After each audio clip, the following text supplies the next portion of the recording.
I am Nitish Rana. I play for Kolkata Knight Riders and I play to win.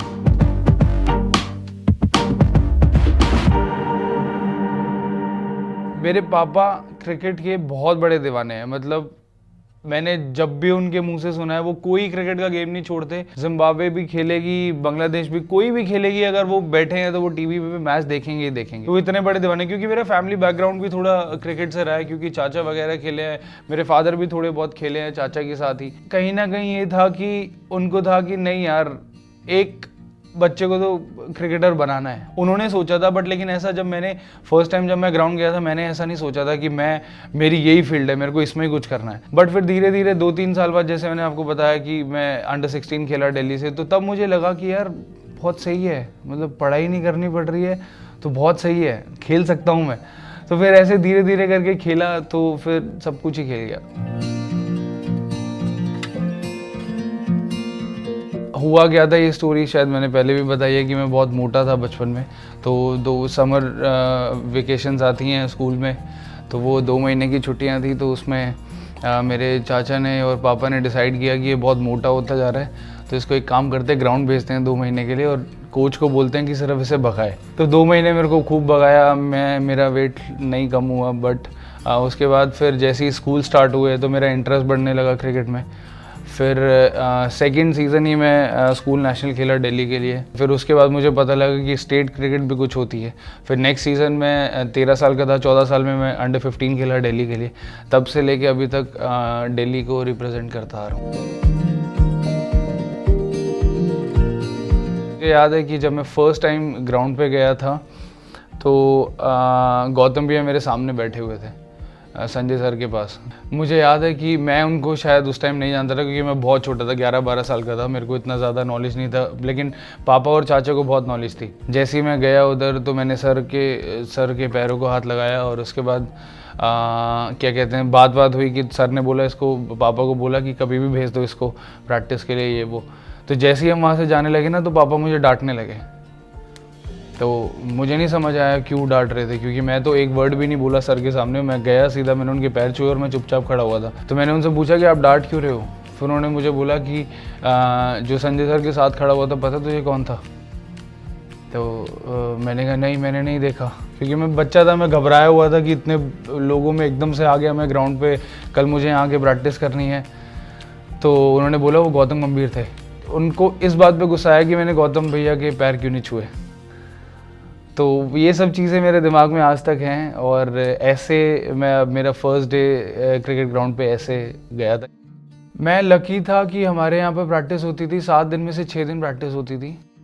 जब भी भैया free होते थे तो हमेशा गौतम भैया प्रैक्टिस पे आते थे। और मेरा एक ही रूटीन होता था, पता होता था हमें कि आज गौतम भैया आने वाले हैं। अगर गौतम भैया थोड़ा लेट आने वाले हैं तो संजय सर मेरी बैटिंग पहले करा देते थे, ताकि मैं पूरा टाइम खड़े होकर उनकी बैटिंग देख सकूं, उनसे कुछ सीख सकूं।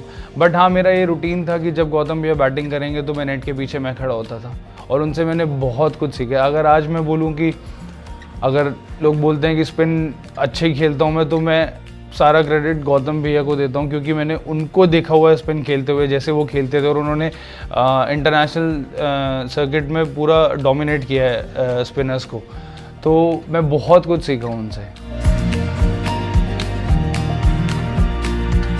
अब मुझे याद है, अब मैंने जिस टाइम फर्स्ट टाइम बैट पकड़ा था, मेरे सामने गौतम भैया बैठे हुए थे, संजय सर थे। मेरे डैड ने मुझे गौतम भैया के लिए डांटा कि तूने उनके पैर क्यों नहीं छुए।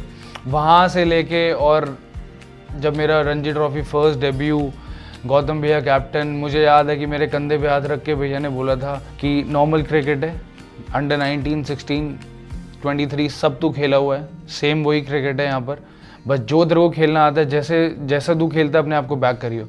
मुझे पता है कि वो हाथ कंधे पे कितना इंपॉर्टेंट था उस टाइम। तो जब मेरा डेब्यू था तो गौतम भैया कैप्टन थे। मैंने कभी सोचा नहीं था कि मैं कैप्टन बनूंगा और गौतम भैया मेरे अंडर खेलेंगे।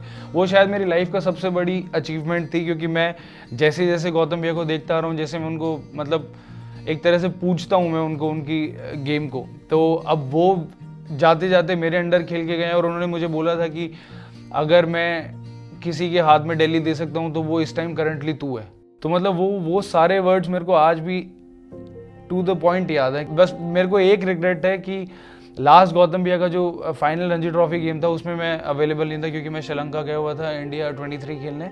गौतम भैया का फाइनल मैच, काश मैं कैप्टन होता या काश मैं उनके साथ खेल रहा होता लास्ट टाइम उनके साथ, वो 22 यार्ड अगर मैं बैटिंग करता उनके साथ तो मुझे बहुत खुशी होती। उस गेम में अगर आप मेरी बैटिंग देखो, मैंने देखी है बहुत बार, अगर आप मेरी बैटिंग देखो तो उस गेम में स्टार्टिंग की जो 10 बॉलें हैं उसमें मैं उतनी अच्छी बैटिंग नहीं कर रहा था क्योंकि बॉल टू बॉल में रन बना रहा था, मुझे याद है, और वो जो टारगेट था वो बढ़ता जा रहा था और रन रेट बढ़ती जा रही थी। बस मेरे को एक चीज़ थी कि मेरे को अपने आप पे इतना ट्रस्ट था, विश्वास था कि मैं जब मतलब मारने लगूंगा तो मैं कर सकता हूँ। कि मैंने अपने आप पे एक बार भी डाउट नहीं किया इतने रन रेट इतनी कैसे चेंज होंगी और अगेंस्ट केकेआर कैसे चेंज होंगी और कैसे मैं कौन सा बॉलर मैं टारगेट करूंगा, क्या मैंने कुछ प्लान नहीं किया था। बस मेरे को ट्रस्ट था कि कोई भी बॉलर होगा, बस एक बार मेरी आई इन हो गई अगर कि मेरे को बॉल अच्छा दिखने लग गया तो मैं किसी भी बॉलर पे चार्ज कर सकता हूँ। और वो सिर्फ मेरा बिलीव था अपने ऊपर कि मुझे पता था कि जो मैं करने जाऊँगा वो ठीक होगा। तो शायद वो बिलीव की वजह से ही आज मैं यहाँ बैठा हूँ। अगर वो नॉक नहीं खेली होती तो आज शायद मैं केकेआर के लिए नहीं खेल रहा होता, मेरे को ऐसा लगता है। मैं स्टार्टिंग में पहले पंच नहीं करता था क्योंकि डोमेस्टिक हमारे जिस विकेट पे मैं खेलता हूँ दिल्ली में, जैसी विकेट पहले होती थी थोड़ा लो विकेट चलता था तो ज़्यादा गेम फ्रंट फुट पे होता था ना कि बैक फुट पे। वो आदत बन गई थी एक बैटिंग करते करते कि आगे से खेलना है, ड्राइव भी मारना है, आगे से खेलना है, आगे से खेलना है।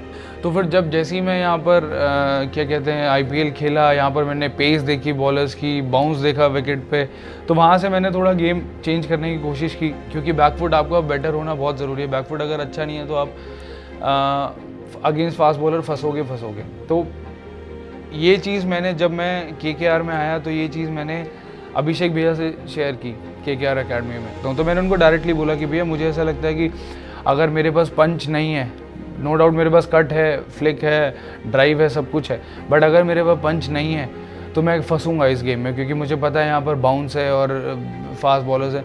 तो मुझे पता है पिछले 2 साल में जितना मैंने केकेआर अकेडमी में उस चीज़ पे वर्क किया है, उस चीज़ ने मेरी बहुत हेल्प की है। मुझे याद है कि एक डोमेस्टिक सीज़न मेरा बीच में अच्छा नहीं गया था, फर्स्ट सीज़न, और IPL मेरा बहुत अच्छा गया था। तो उस टाइम पे भी जब मैं क्या कहते हैं, उस टाइम कोई IPL थी भी नहीं, उस टाइम रणजी ट्रॉफी सीज़न चल रहा था, तब मैंने अभिषेक भैया से बात की थी। तो मुझे याद है कि सिर्फ मेरे लिए केकेआर अकेडमी ने एक कैंप लगाया था, वो भी रेड बॉल कैंप। ऐसा नहीं था कि कोई IPL आने वाली थी, बट वही एक कॉन्फिडेंस देने के लिए कि रणजी ट्रॉफी अच्छी नहीं जा रही तो इसको मैंने सिर्फ एक कॉल किया था अभिषेक भैया को कि भैया ऐसे ऐसे मेरे को थोड़ी प्रैक्टिस चाहिए, 10-12 दिन की मिल सकती है। दूसरे तीसरे दिन में मेरे को याद है कि बॉम्बे में वो कैंप लगा था और मैं अकेला बैट्समैन था और बहुत सारे बॉलर्स थे। तो वो सारा क्रेडिट जाता है अभिषेक भैया को और केकेआर को कि वो अकेडमी में इतनी ज़्यादा चीज़ें होती हैं कि अगर मैं आज 2 साल पहले देखूं और आज अपने आप को देखूं तो वो डिफरेंस अगर जो मेरी बैटिंग में आया है तो वो केकेआर अकेडमी की वजह से, और अभिषेक भैया का उसमें बहुत बड़ा हाथ है। मैं हमेशा चाहता था कि मैं एक सीज़न IPL का गौतम भैया के अंडर खेलूं। केकेआर होती तो ज़्यादा बेटर था, बट कहीं भी मैं चाहता था कि एक सीज़न भैया के अंडर खेलूं क्योंकि मैं उनके अंडर खेला हूं। तो मैं चाहता था कि मैं एक टाइटल उनके अंडर जीतूं और एक सीज़न खेलूं। तो बट अनफॉर्चुनेटली वो वैसा हो नहीं पाया। बट मेरे को अच्छा लगता है कि जिस टीम के लिए उन्होंने इतना कुछ किया और जिस टीम को उन्होंने 2 टाइटल जितवाए, आज मैं उस टीम के लिए खेल रहा हूँ, तो वो भी मेरे लिए खुशी की बात है।